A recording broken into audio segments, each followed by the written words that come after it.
Data Protection World Forum, and today we'll be discussing a new and critical approach to protecting your data in an era of increased cyber risk. I'm delighted to introduce our presenters for this session, Danny Jenkins, who is CEO of ThreatLocker, and Paul Biwa, who is CEO of Cyber Risk International, founder and president at the International Cyber Threat Task Force. And Danny is a technical guru with a deep understanding of corporate IT and cybersecurity. He's an entrepreneurial background and 2 decades of experience in building and securing corporate networks.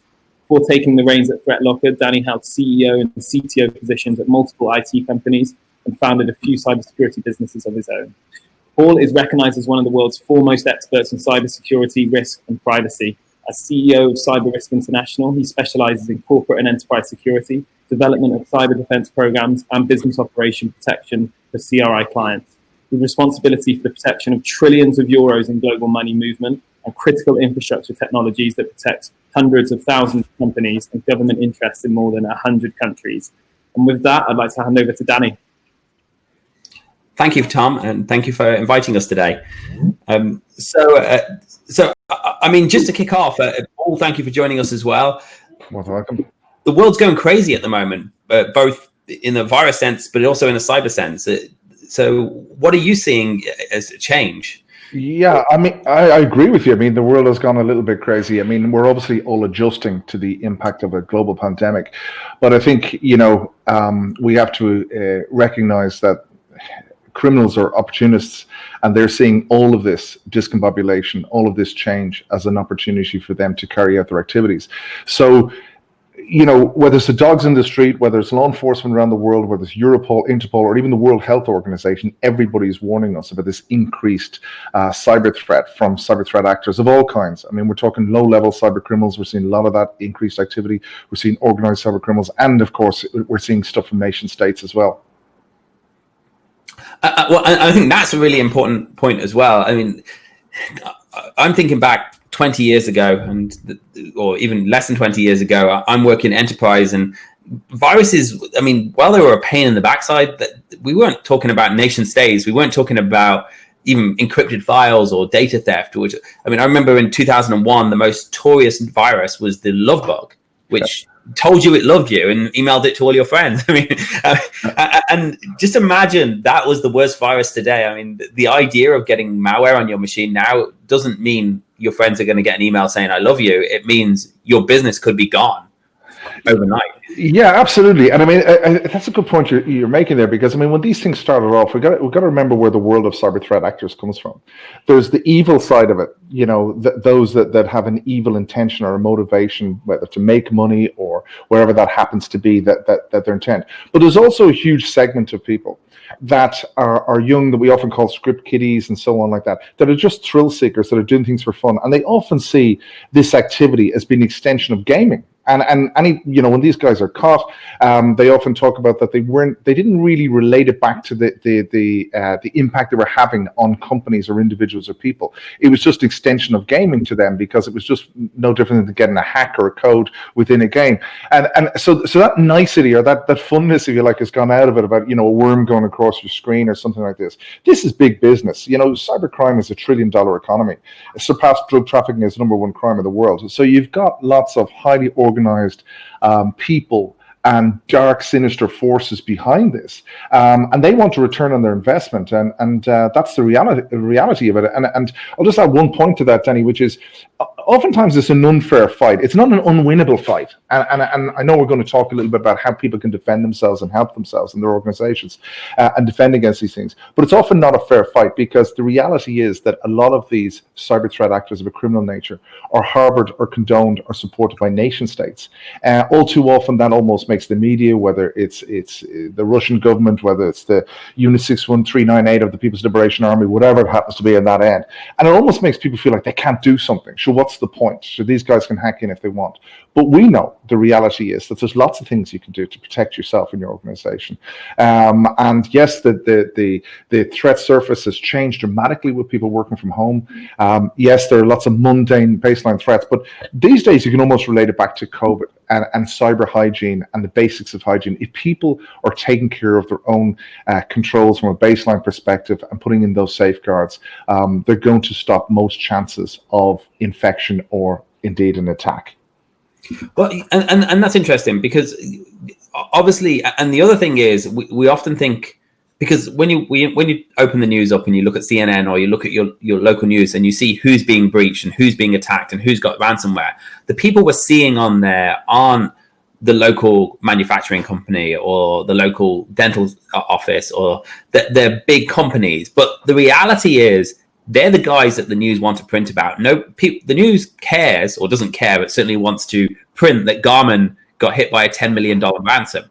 They don't care that the local steel company got brought to their knees and went out of business. It's not even news. I mean, it happens so many times. It's unbelievable. And unfortunately, the mentality of a lot of these smaller companies or even mid-sized companies is nobody's going to come after me. Who cares about my data? Well, you know who cares? You care, and you're willing to pay for it, and they know that.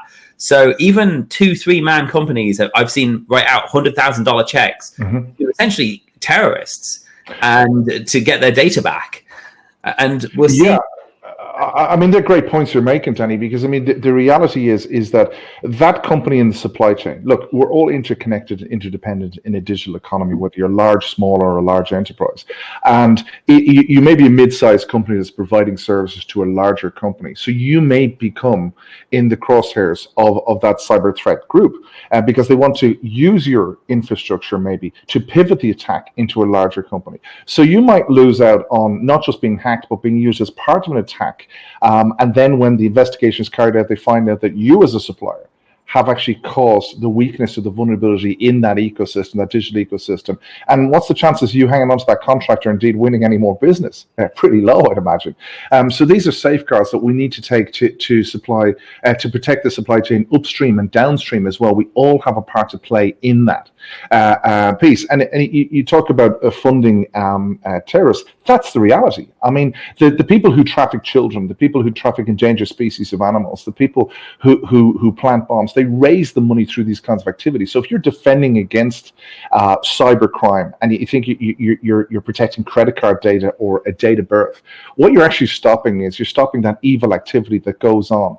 And whether that is, selling children, selling and harvesting organs. And I'm using dramatic examples here, but they're real life examples of what we see going on an international crime sphere. So, I mean, these are the things we all have to play a part within society as well as within our jobs to protect this digital economy, especially in this fragile positioning we're all going through, whether there's local recessions in different states or whether it's a global piece that is playing. We all have a part to play. We can't make it easy for these guys.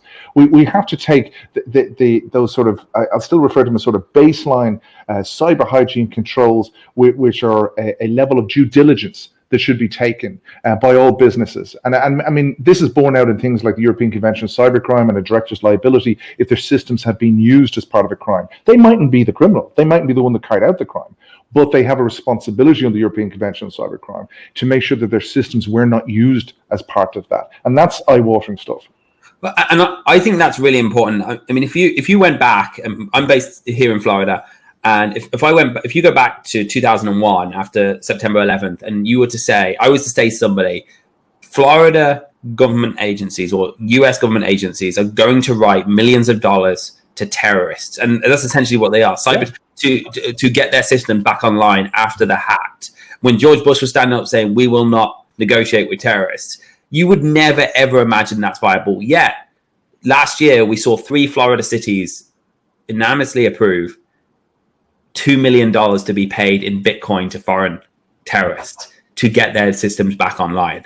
And when George Bush was standing up there, he wouldn't have even imagined that was going to be something that happened when he said, we will not negotiate with terrorists. Yet this is so important that the government seems to think it's more important than people's lives because they're willing to write that check to get their computers back online, to get their water bills sending back out, to get their police department taking 911 calls again, but they're not willing to write it. So when they're doing this, and I get very frustrated when they pay it because, and I've seen the other side of this, when you pay that ransom, you don't get your data back as well. No. But I'm saying, do you think this money is going to build orphanages? Where do you think that, this is millions of dollars. What do you think is going to happen to that money? It's going to end up in really bad people's hands. So when you get attacked, if you think that I can transfer this attack to insurance and it's going to be paid out, you're funding bad people, you're funding bad nations to essentially launch other attacks, and not just other cyber attacks, but other physical attacks as well. Yeah, I mean, we've used countless examples of this recently when explaining to people that, look, you have to accept the context and the reality that we live in a physical world, and in that physical world, there's laws, there's social norms, and there's consequences. And by that I mean that if I want to steal something from you, Danny, I would have to get physical access if I'm the bad guy. Take your laptop. You would probably notice the laptop is gone. You would contact law enforcement. There'd be an investigation. They'd identify me on CCTV. There'd be attribution. I'd end up in court. I'd go to jail. That's the theory of the real physical world. In the cyber world, if I steal your asset, if I steal your data, and data is the new cash, let's be honest. If I steal that resource, I'm able to sell it multiple times on the market, but you don't even realize it's gone because you still have access to that asset. And I can do that from anywhere in the world. And the chances of there being an investigation, attribution, or whatever are gone. Whereas in the real physical world, if I steal your laptop, you probably transfer that. So we have to accept that the rules are different in the cyber world. But the reality is you live in both worlds. So taking the rules and principles of counterterrorism in a physical kinetic world do not apply and cannot apply and mirror them straight over to cyber warfare, cyber terrorism, and protecting businesses and so on, because those rules just don't fit. They just don't work. It's a different world completely. And I think that pushes a bigger burden on businesses, society, and government as well, and partnerships to actually empower businesses to do more to protect themselves from this. Because if they don't know, they don't know. I mean, if they're still working off the rhetoric of building castles, walls, and stopping the guys coming in, they have to accept that in the information age we live in, people are in and out of systems, perhaps all the time. That they're looking at. You need to be able to block them. You need to be able to stop them. Have full control. Understand what's going on. Because it all boils down to this day. A CEO is responsible for cybersecurity. The board is accountable, but the CEO is going to be responsible, not the CISO, not the head of IT security or anything like that. It's the leader of that business. And they have to protect the digital assets of that company. They have to protect the reputation. So we're talking qualitative risk, quantitative risk. We're talking about how all of that's going to line back to the business.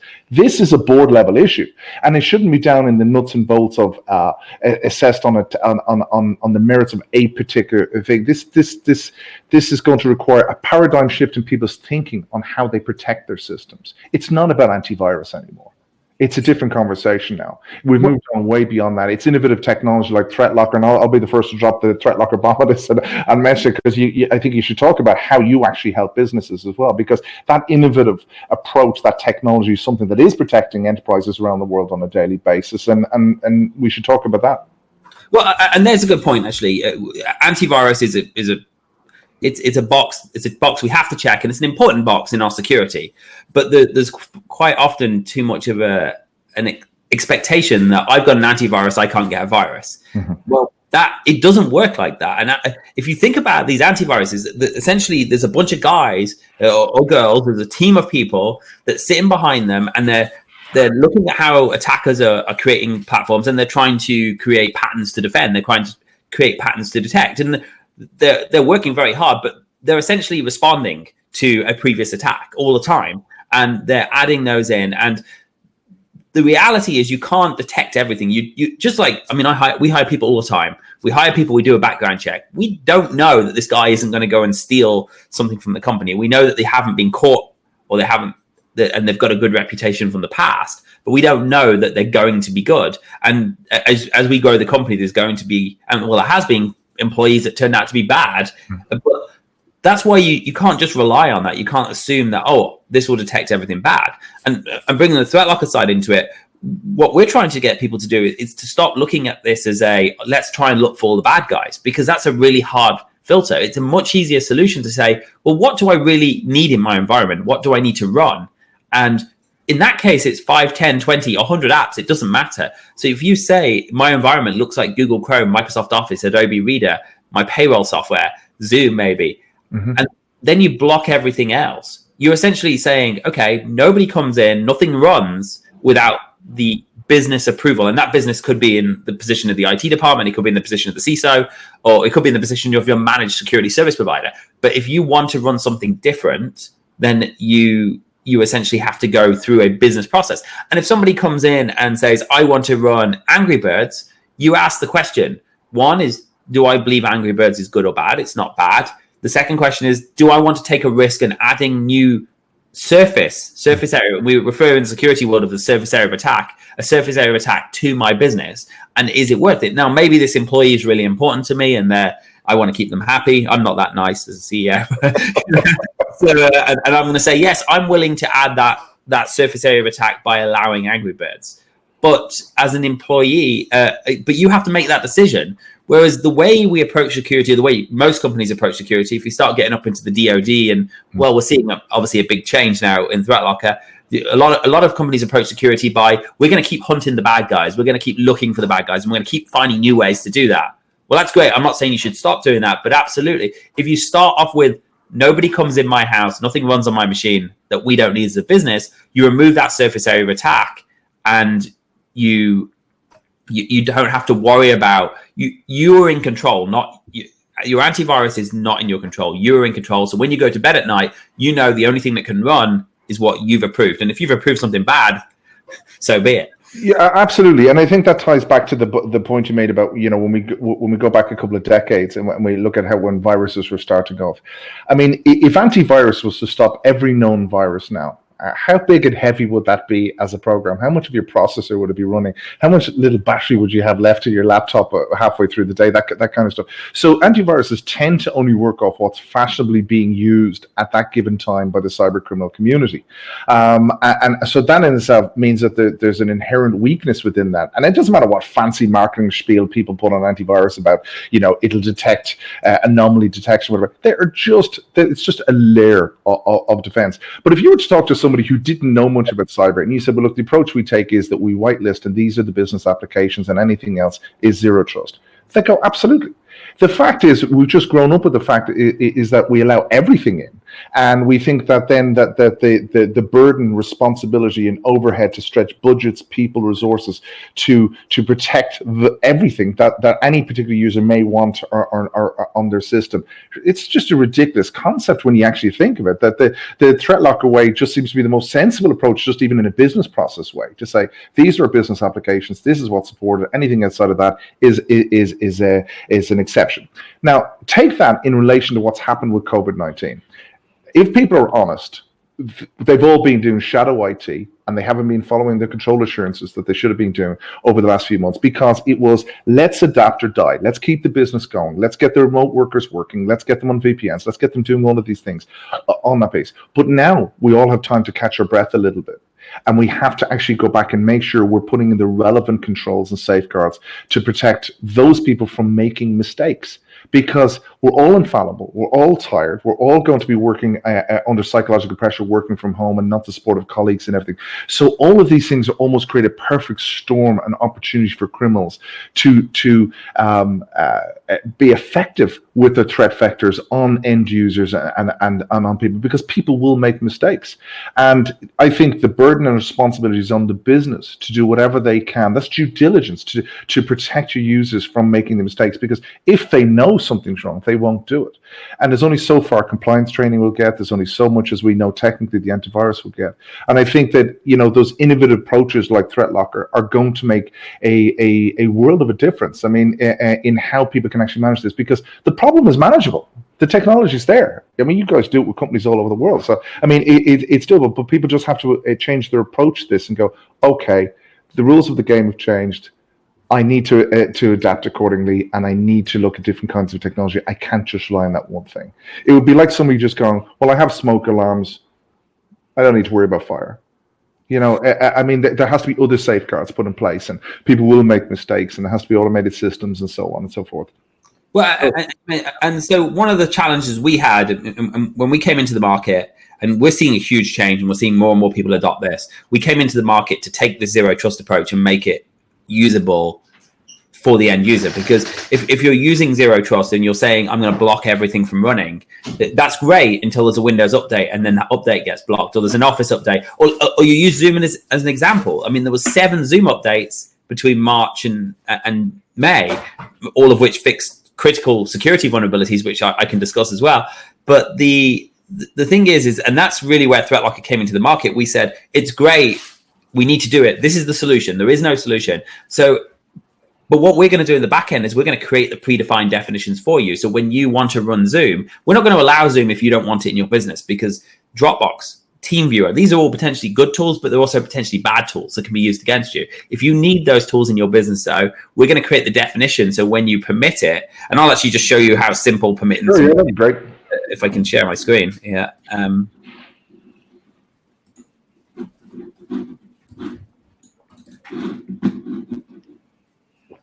Too many screens open. I'm guessing one of these is going to work. Your entire screen, screen 1 and screen 2 show the same thing. So it's updated now. Yeah, I get that now. You get my mouse moving there. Yeah. So if you're going to scenario, and I probably should have used Zoom as an example rather than Putty, because not too many end users use Putty, and a user tries to open it's going to get blocked. Okay. I ignored it from before, so I'm going to just refresh my ignores. And this is really simple. So the first time someone in your company goes to run Zoom or run Putty or whatever they just hit request permission. Mm-hmm. You're able to go in and say, okay, ThreatLocker knows what this is. It's not got a policy. Putty is not something that we want our users to run, but I can use these predefined definitions and these Windows updates and these Office updates. When you use these definitions, it means if the application updates, the updates are dealt with at all. And that's one of the biggest objections we've seen in the whitelisting space and the default deny from an application control point of view space is what happens. How easy is it to permit software? So it's very easy. Mm-hmm. Someone hits request, you hit approve. It doesn't matter if they're home. They don't have to be on your VPN. But also this application updates and I need it to keep running. I can't, as an IT person, I can't go and re-permit Zoom every time it updates or re-permit Office every time it updates. So by creating these predefined definitions, you can very easily say, I want to permit this and I want to permit it for a group of computers. And then it's 60 seconds later that user can have it. And when you've got people at home and you're in a remote environment, that's really important because things are changing. And the reality is businesses are fluid. So we do make changes in the business regularly. So when you use a zero trust control, there has to be a simple workflow to get around that. No. Yeah, I can see you've cracked the hassle factor of the whole thing. I mean, obviously you've got the technical piece done as well, but the hassle factor, that's so easy to use for an organization, large or small, to control that kind of environment. Because you're right, I mean, the normal objections, if you're talking about whitelisting a decade ago, would have been that it's so much hassle and environments are changing so often. Now, you brought up Zoom, so we must all, Zoom's going to get beaten up a lot today, not because of... It's a good product. Yeah, I use it 8 hours a day, but it did raise a good point. We obviously have people outside of the perimeter now. I remember back in 2002, I guess, after the love bug, the Microsoft did an update to Outlook to block EXEs from being opened by default, which seems like a pretty basic thing in an email client. Imagine EXEs being allowed to be emailed around now. Same. Yeah. So here we are with Zoom after 7 or 8 security patches in the last 6 months. And guess what? You can still send an executable through Zoom and a user can still open it. And it's not just Zoom, Slack, Teams, all of the other technologies that have the same open platforms. And that's great if you're a tech guy and you want to send EXEs. But the reality is you've got all these users at home. They can transmit files in and out of their computer without any other security scanning them. It gets to their endpoint. So when they can do that, this is getting even more scary that you're making sure things can't run. Because guess what? If you send an EXE to someone with an Excel icon on, they don't know it's not. I mean, I know I'm not a user that doesn't know. But even if 10% of your employees don't know, that's a pretty big number to be opening malware on their machine. And the other side of that, Danny, is as well that obviously a lot of these kinds of workarounds are often used by internal cyber insiders to exfiltrate data. It's not just exes. It's that if they can get access to something like Zoom and transfer files or whatever the application is, they can transfer files to it. Then they're bypassing all the other DLP controls in doing that, and all the other investment around that side of things as well. And we've seen tons of that happening as well. Now, just to beat up on Zoom a little bit more, because go for it. And again, it's not just Zoom, but there's obviously a fileless malware. It's a big issue, and in concept, the idea behind fileless malware is it's not malware, it's not a virus, it's not a signature. They use and weaponize something that's on your machine. Again, another reason to have as little allowed as possible. The less that's allowed, the less that can be weaponized. The challenge is they're not running malware. So it's very difficult for an antivirus to detect it. So if you take something like PowerShell, we all know how bad PowerShell is. Talking to a 500 employee law firm recently, their entire network got taken down by a PowerShell script that turned on BitLocker. And it's the same with RegServe, RegServe 32, you can run code from a remote repository directly on the internet inside memory. And the antivirus is essentially waiting for RegServe to do something wrong because, again, we can't block it. So we see this huge trend in fileless malware where people are weaponizing tools against you, either good tools that are on your system or good tools that aren't on your system. So they'll email you a TeamViewer link pretending to be your IT department and things like that. Yeah. And this seems to be a new way of getting around security. And just like the application whitelisting, the whitelisting is going to block what can and can't run. But it can't block what is allowed because that's the point of allowing it. I mean, we've reduced the surface area from right out here, this big, huge circle down into a tiny circle, but you can't block everything. So then... Sorry, Danny, are you showing something on the screen at the moment? Because we're still seeing the putty screen. I was using my hands, which wasn't very effective. Okay, no, don't worry, start. So I was saying like this huge circle. Now, and just to give you an example of this, and ironically, this morning I ran this demo, and Windows Defender decided after me doing 2 years of this demo, it was going to block it. But this is a common example of this, where you get a Word document. I'll turn the policy off first. It's probably a good idea to block it. You receive a Word document, and the Word document either has a macro in it or it has a link in it to what appears to be Google Chrome or something. I'm just going to turn this policy off so we can actually, because I have a policy to stop it. Give that a few seconds. But essentially, you take a Word document, you open it, and before you know it, a PowerShell command's running on your machine. We've seen this over and over again. You can still do it in Office. It's still a feature of Office. You can do it. There was a vulnerability in Internet Explorer early on in the year. Eternal Blue had vulnerabilities similar. But essentially, what the attacker does is say, I'm just going to call one application from another. I'm going to pipe in a command, and suddenly, before the user knows it, PowerShell's running on their machine. BitLocker's being turned on. And there's no virus involved. There's no malware involved. They're just... some clever scripting and pulling it together, encrypted files. So one of the things I want to talk about as well is how can we go... I mean, look, we need to get ahead. We need to be... If you're a bad guy, if you're a thief and you go into a neighborhood and you see 5 houses, or let's say 3 houses, one of them has cameras, they have a sticker of a Rottweiler on the door. They have big bolts. They have the secure windows, and then the next door neighbor's house, they've just got a lock on their door, and it's just a standard Yale. I can kick the door down lock, and they don't appear to have an alarm system. You're going to go into the house that's easier, unless so.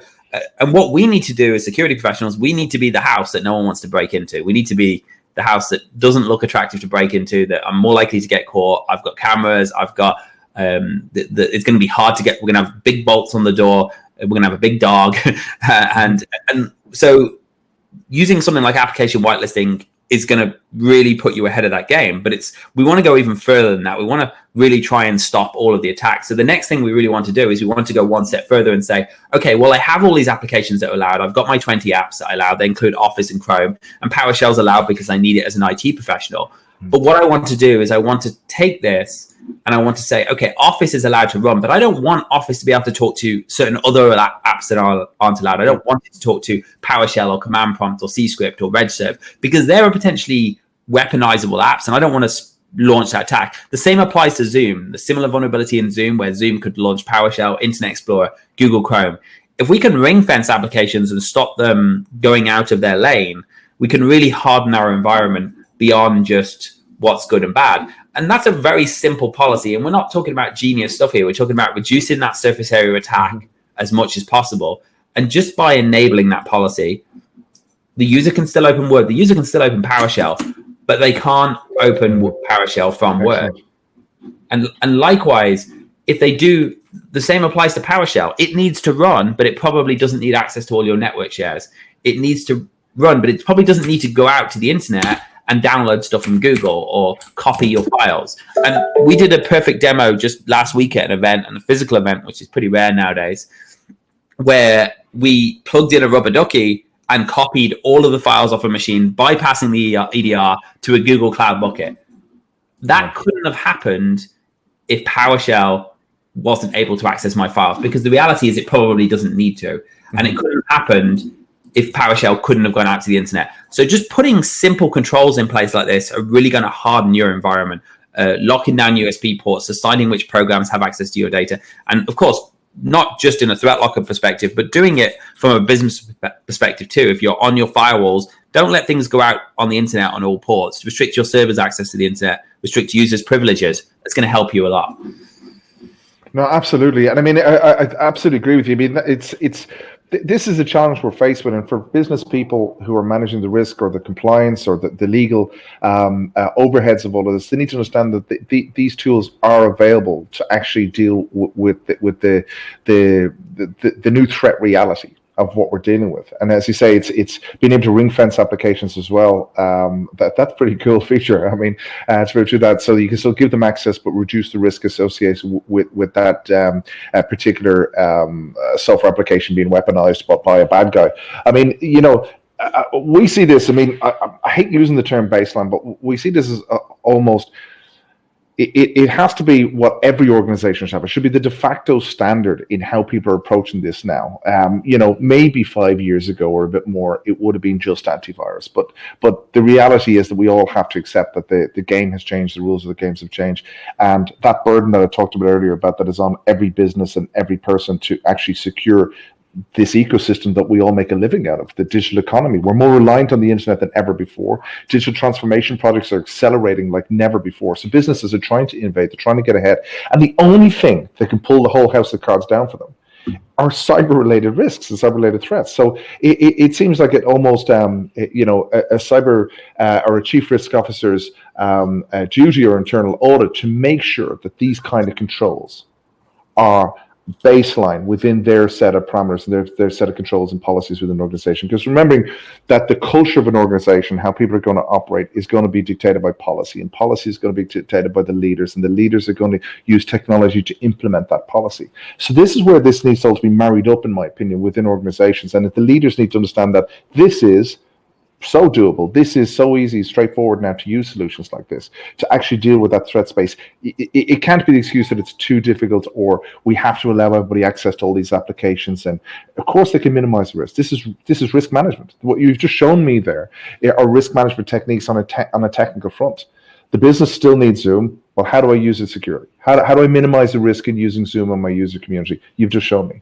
And I think that without the leadership understanding the technical pieces of that, they need to understand that it is feasible to support users and give them a safe tool set and environment to use by putting those controls around those technical controls that are easy to implement and easy to manage. That was so straightforward. I think that's a really interesting take on that challenge that the businesses have, and especially in the times we find ourselves in. We're finding ourselves now, obviously, with COVID and so much working from home, but that reliance on, okay, let's use your example of Zoom. So pre-COVID-19, how important was Zoom as a supplier to most organizations? Probably pretty far down on the list. Now it's probably a pretty tier one supplier for them because all of their teams are maybe using it, or if it's not that, it's some other video communications tool or a collaboration suite. So everything has changed. And what I'm talking about here is the inherent risk of a business has changed. The cyber inherent risk has changed because of COVID. There's not one business in the world that their inherent cyber risk has not changed because of COVID, because how their people work, the suppliers they're depending on. And what was okay pre-COVID in relation to how you vetted suppliers, how you worked with them, that's all changed as well. And what the business needs to now concentrate on, where's my inherent risk? What controls have I got in place to meet that change, to change my business model, how I'm interacting, so on. Take a zero trust approach with even people working from home and suppliers, and then identify that residual risk. And that's the challenge for cyber risk leadership within businesses, and whether they're reporting to the board or they're on the board. And what you've shown is that it's not difficult. I mean, the tools are there and the solutions are there to be able to do this. But what people have to accept is don't put your head in the sand. This is real. The threat landscape has changed. It's growing. What's been fed and supported into that underground economy of cybercrime since March has been phenomenal. And these guys invest the money. I talked this morning on a global webinar about a cyber bank heist. Where $45 million was taken from a bank. But the reality was they did 2 dry runs before that where they practiced and got their game right. And if the businesses that were involved and became targets of that have adapted the controls and their mindset on how to deal with this, well then, and we also showed about the loss of life involved in that cyber attack. There would have been lives saved, there would have been a lot of money saved, reputational damage, and so on. But I'm still thinking of the point you made about Florida paying ransoms, because nobody would believe that if you did say that a few years ago. It's such a good salient point, and we have to accept that you might think today as a business person might think, well, we'd never pay a ransom, we'd never do this.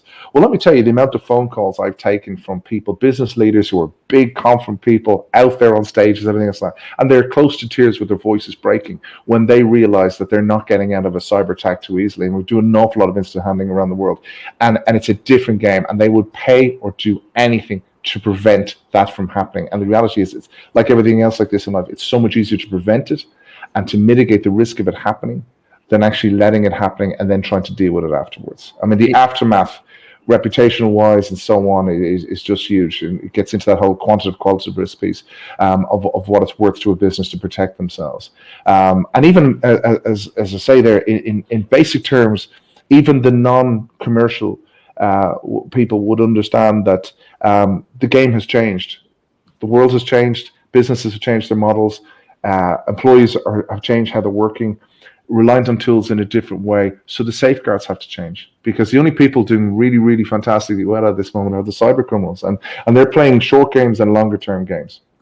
And I always say to boards of directors when I'm talking about this kind of things is, especially during this change in COVID, is look, you might have short-term goals that you've done, get all your workers working from home, blah, blah, blah, all that good stuff. But don't lose sight of your longer-term imperatives. You want to protect your business. You want to protect your business, then you have to not just think about, well, I'll do things the old way. This is all I need to do for compliance and I'll get by. Go beyond compliance. If you go beyond compliance, you empower the business. You empower the business to be able to adapt and to be able to seek out these opportunities that lie in the world of change we have at the moment because of COVID, because there's lots of great business opportunities there for all businesses. And they can securely and confidently go after them if they know that they're actually securing the business as they do it. And the strong will survive and the cyber secure will survive. You just made a point there, actually, about my mind's just toasted. Yeah, no worries. It gets like this when you do so many webinars as well. Actually, but the guy coming to tears and business not. So, sorry, and I wasn't even drinking yet. So, about the guy shaking in his voice. Yeah. I remember the first full ransomware recovery I worked on. It was an insurance company in Australia, and the owner, the CEO of the company, the founder, was 60 plus years old, and I got called in. They had an MSP. The MSP couldn't get them back up. They paid the ransom. And this is when the ransoms were like 20 grand, not 2 million. And he called me. He was crying down the phone and he's like, am I going to get my business back? It's gone. Mm-hmm. And I have, and I'm thinking, how have we got to a stage where a business is just gone? Like one button. And it started with an email attachment. I mean, it was poor controls everywhere, as you expect, but it started with an email attachment which downloaded an executable which allowed somebody to have access to that machine. They then went out, they got on their server, they deleted their backups, and it just took the business out. Now, if I go back to, I used to work for a big company in Ireland, a multinational, and we used to talk about disaster and what could cost the business, and it was always talking about fire and strike. Yeah. That was it. I mean, going back 20 years ago, it was like, what are our risks? What could end our business? What could finish us off? I mean, not what could slow down growth or affect our marketing, but what could actually be a killer for this business? And it was always fire or strike. You've got to keep the unions happy, and you've got to keep the building from burning down, or you've got to have a plan for when the building burns down. Mm-hmm. And they had 140, 150 sites worldwide. So obviously the building burning down wasn't going to be that bad because they were only going to lose a chunk of their business. Yeah. But today, I mean, you can, and I've seen it so many times, you go to bed on Friday, you go home at the weekend, you have fun. Some guy gets on your server pushes out ransomware, finds your backup, and I've seen it happen in planned, long, strategic attacks, and I've seen it in short-term attacks where they just get on, they're on there for 45 minutes and they're done.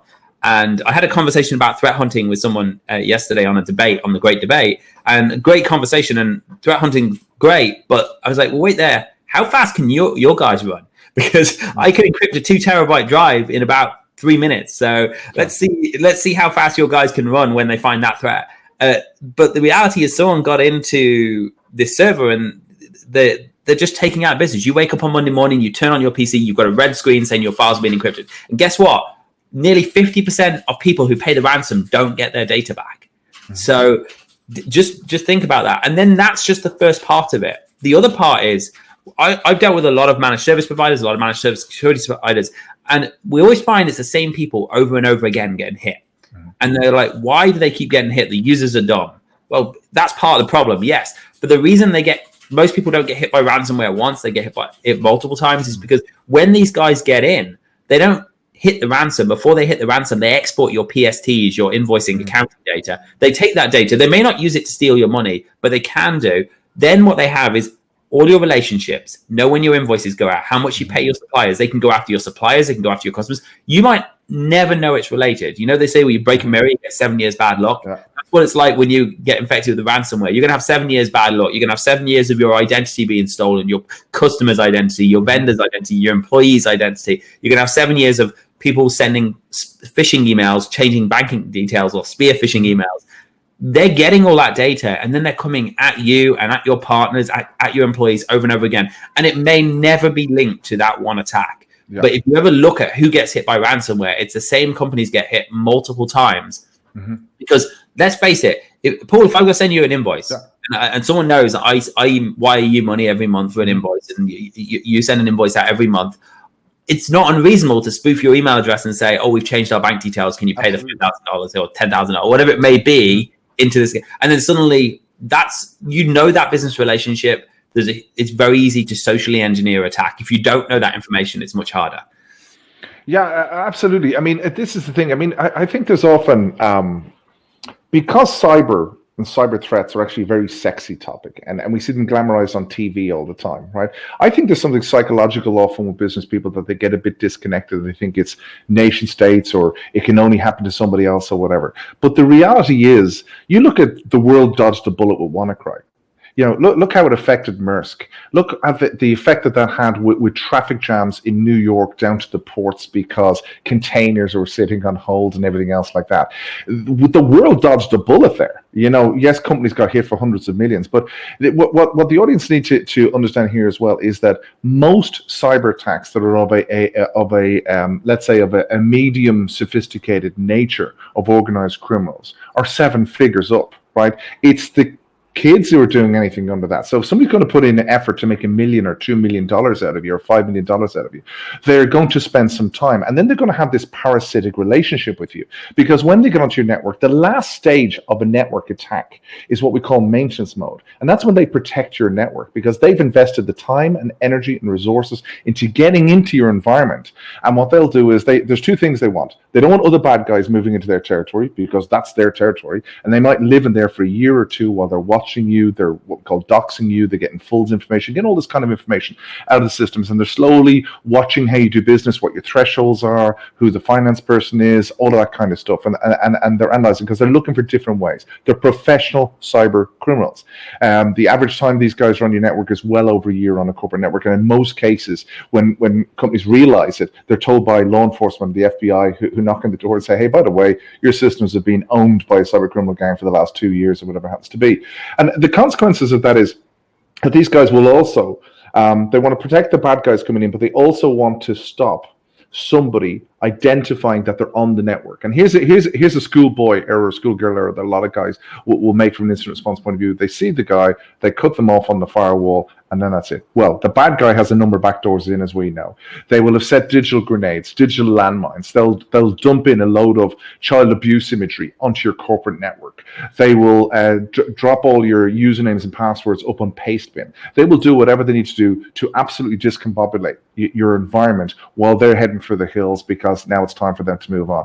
And this point you make about somebody in 7 years bad luck, well, a lot of that we have found is in relation to what we've internally called here a gullibility index, where even when an individual pays a ransom, let's say for sextortion, and they will get a scoring against them about how gullible they were or how easy they were to do it. And that gullibility index has a factor on the price of what their details are sold for to the next gang of cyber criminals that would use it in 6 months' time or 3 months' time or whatever. So, whether it's an individual's identity or a company, that they can come into these areas. And there's another thing that I think people need to realize as well is, you have a corporate network here, and the bad guys want to get into it. Well, they know if they're logging in from the Ukraine or they're logging in from China or whatever, the safeguards are probably going to stop them. So they want to come in from a network with a good reputation. So you might be a mid-sized business. I think you used an example there, maybe a steel company or something. And you go, why would somebody want to hack into a steel company? Well, they want to hack in because your IP address range and your network has a good reputation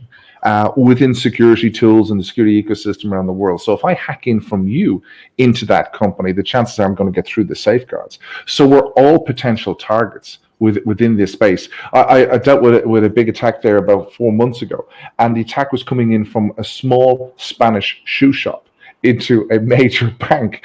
But the Spanish shoe shop had a really good reputation on its IP address range, blah, blah, blah. And it was able to get through the stuff because the provider they were using. And this is what these guys were leveraging. This is what the bad guys were leveraging and saying, well, look, I'm going to use part of these are going to pivot the attack and come through. So again, it gets back to this point that I will say ad nauseum, which is, we all have to work together. We have a collaborative responsibility and a community responsibility to make the internet and the digital economy more secure. So we all have a part to play. And it's a bit like the washing the hands, as I say, it's a bit like everything else with COVID, because if someone in the supply chain isn't able to attest or provide assurance as to their security levels, then you really should be thinking about not dealing with them anymore. And the kind of questions that should be on and the kind of assessments that should be done on supply chain is the likes of asking them, do they use whitelists? Or are they just dependent on technology that we were using 20 years ago with antivirus? Have you moved on? Has your approach to cyber threats and cyber risk moved on in the last 20 years?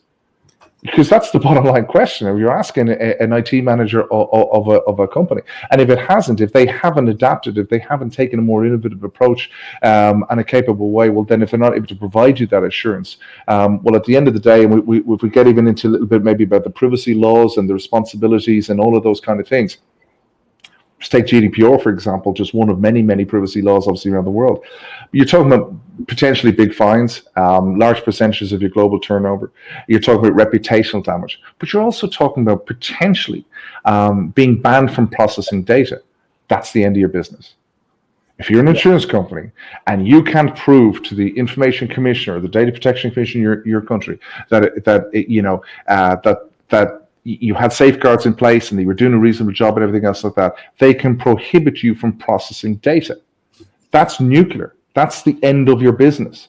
How long will it take? A year, 2 years, whatever, to get through all of that legal paperwork and everything else like that to try and get so you're allowed to process data again? And remember, most of these information commissioners around the various states around the world and even beyond GDPR are using an internal matrix to evaluate the size of the fines and the punitive measures they may invoke. And one of those is how easy was it to actually hack into that company? And it doesn't matter whether you're a charity or a large company, because if this was, what's it called, schoolboy, schoolgirl error kind of stuff, that you didn't have these kind of controls that were readily available and within your budget and within your means to do something, but you just didn't have the culture or the attitude or the ability as a business leader to do it, well, then you're going to pay the ultimate price. They're going to hit you as hard as they can. And we saw that with British Airways, $250 million fine, $250 million fine, and $250 million knocked off the stock exchange value in 1 day, $500 million in 1 day. Right, so this stuff is real, and I think that's what people have to understand. This isn't just entertaining stuff. It's not the stuff out of spy programs and TV programs and all that. It's hitting every business every day, small, medium, large enterprises, and so on. And as I say, we all have a part to play to deal with that. Yeah, I think I found that. I mean, there is a lot we can do about this. Adding more controls. I mean, it's great that everyone's running antivirus. It's great that everyone's running threat detection on the firewalls. The perimeter's obviously been massively weakened now with COVID, but it's always been disappearing anyway. And the differences between now and 9 months ago, or whenever COVID started, I forget now. So it's been so long. It is at the beginning of the year when your employees that were outside the perimeter tended to be a little bit more tech savvy because they were sales guys who were using these tools all the time. They were tech guys. Whereas today, you've got the least technical savvy people using these computers and being left on their own in the wild. So, but regardless of that, this wasn't a problem that just came around in March this year. This problem's been around well before that. It's been worse and worse year on year. Last year alone, $8.5 billion was the size of the ransomware industry versus $8 billion for the antivirus industry. So it's getting worse all the time. You can do things. You just need to put more controls, reduce your surface area, stop focusing on buying more expensive antivirus and more a new brand, whoever, because that's just part of the solution. The real solution is limiting what you can do, limiting what people can access, restricting their permissions. I remember working on a ransomware case. The entire network was gone. Every server, every file server, everything, apart from one folder, the payroll folder, because someone removed the domain admins from the payroll folder and only allowed the payroll person access to it, and their account wasn't compromised. So permissions, reducing the surface area of attack, making sure ports aren't open outbound when they don't need to be, especially on your server environments, are very simple things you can do. We make the whitelisting easy, and I do. If you do get time, I promise, sign up for a demo of ThreatLocker. You can go to threatlocker.com and sign up for a demo. But we make the whitelisting, the ring fencing, and even the storage control, limiting what applications can access, really easy. Paul, maybe you want to, because we've only got a few minutes left. Sure, yeah.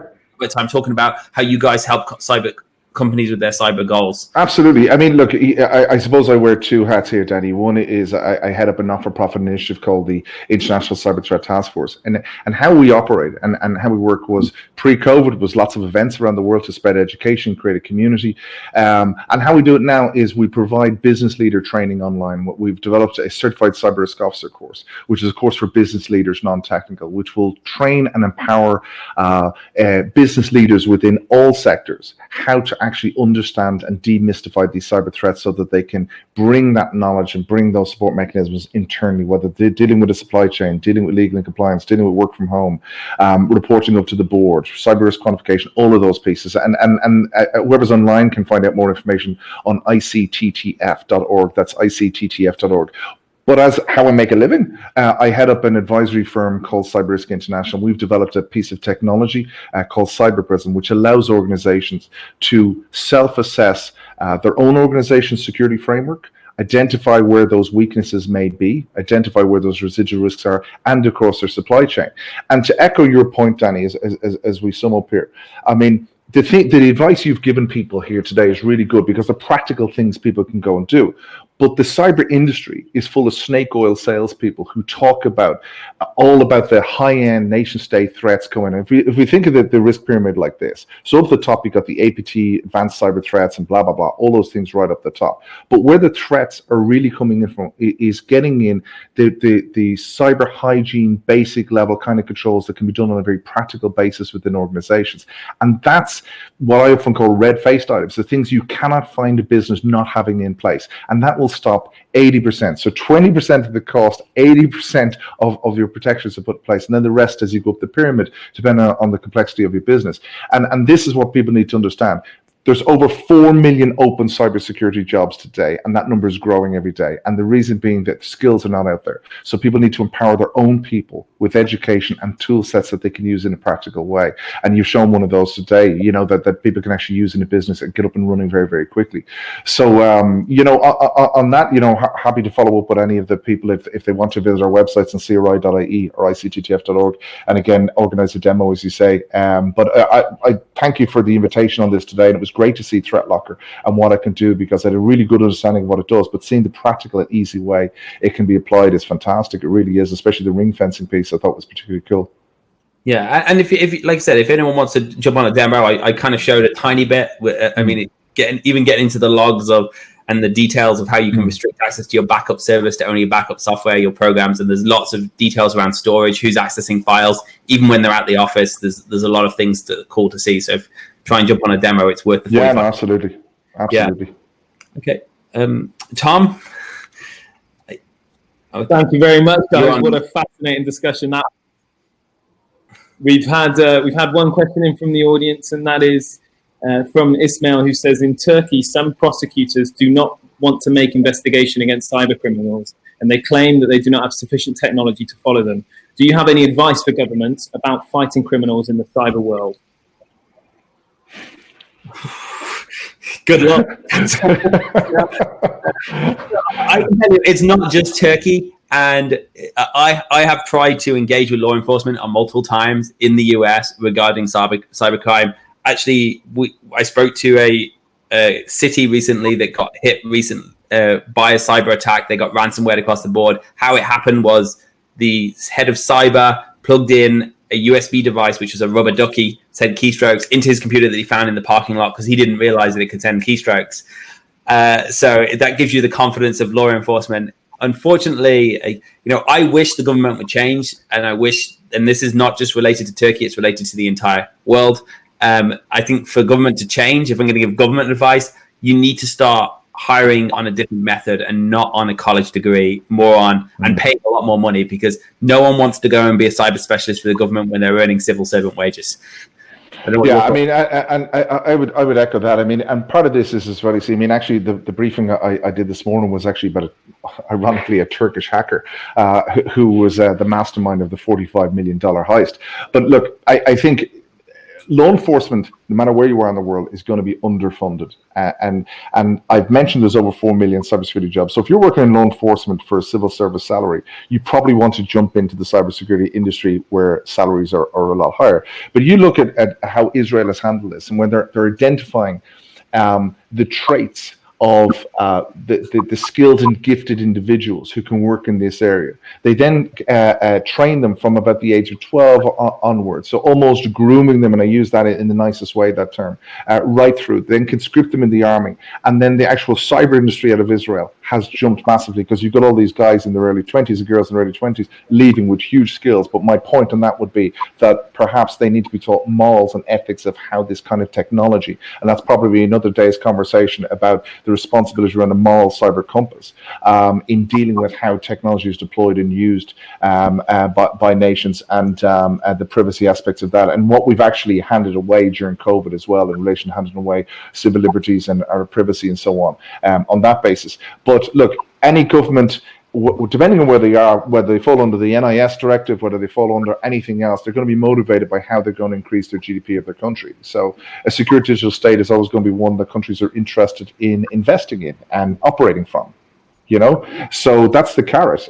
You make a secure country and you're on the global stability index, and you're a more cyber secure country, more businesses want to operate from you there, as opposed to more criminals operating from you. Okay, thank you both so much for sharing your time with us today, and I'd like to thank our audience for joining us. That's all we've got time for, unfortunately, but we hope to speak with you again very soon, and I wish you a very good rest of your day. Thanks, guys. Thanks so much, Don. Thanks, Danny. Cheers. Bye.